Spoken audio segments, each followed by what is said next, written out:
practice and stuff, and seems to be competent with his firearm. And he's a Ruger SR9 owner, which, as you all know, I think is incredibly awesome. Love that gun. But all kidding aside, it's it's just nice to see someone who takes it seriously and who's doing, for at least what I feel, the right reasons. It's a simple choice of personal protection. It's going back to the whole responsibility thing. Another weight that you're going to have to carry, especially if you carry openly, which I currently do. At some point, I'm going to carry concealed. I scheduled my class. There was a really long waiting list, so after I get that passed, then I can apply for my permit and stuff. But um, if you do carry openly, it's part of that responsibility is you really kind of have to accept the fact that most people are going to label you as paranoid. And you know what? You really got to let it not bother you. It bothered me initially, just people thinking, people ask me the question, why would you feel the need to carry a firearm? And my question to them is, why don't you carry one?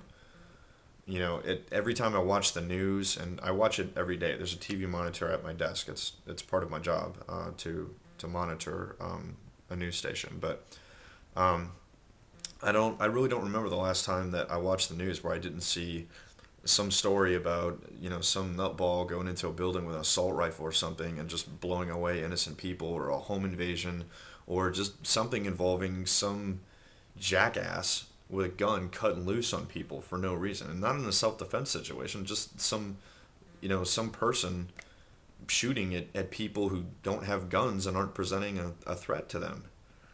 And it's that kind of stuff happening, and that just reality check for me, which is the reason that I carry. I carry because, plain and simple, there are bad people out there who carry guns.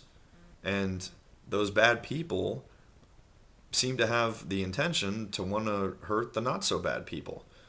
The people who aren't bothering them, who aren't presenting any threat to them, and really, just are in the wrong place at the wrong time. As I've said in many of my videos, my personal motto when it comes to everything is preparation is what separates a survivor from a victim. I think that absolutely applies to carrying a firearm, because when it comes to that kind of situation where, let's say you're standing, I don't know, let's say you're just walking into work, and some dude comes in there with a gun and starts threatening people or cutting loose, or just shooting people or shooting the place up or anything.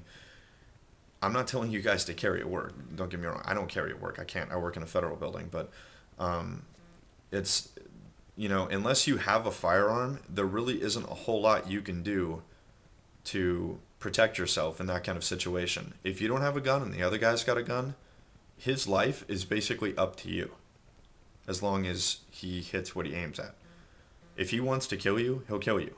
It's that simple. So, the naysayers, as I'll refer to them as, and people, don't get me wrong, everyone is entitled to their opinion on this. If you don't approve of people who carry, or and you just don't think carrying is for you, fine. I'm not shunning you for opinion. This is America. At least that's where I live. People are entitled to their opinion, and that's fine. This is my opinion, and this is also my YouTube channel, so I'm going to say what the fuck I want. Anyways, there's my little woohoo, First Amendment freedom rights. Anyways, sorry, I totally lost my train of thought there. When you're in that situation, and you're face down where someone has a gun and your life is seriously in jeopardy. My motto, being preparation is what separates a survivor from a victim. In my eyes, there's really only one way of being prepared right there. It's having an equalizer, a firearm, meaning leveling the playing field. I'm sure there's a lot of folks out there who say, if you just had a knife, if you just had this martial arts training. Okay, you know what? All that's fine and good until the guy is more than 5 feet away. Or actually, I'll say more than 2 feet away. Then he just took your knife, your fists, and your feet, and all your super, Chuck Norris, Bruce Lee, whatever, kung fu moves away. Don't get me wrong. I'm not knocking martial arts. Personally, I practice American Kempo. I'm absolutely pro martial arts. It's part of the well-rounded, what I've referred to several times as the human toolkit.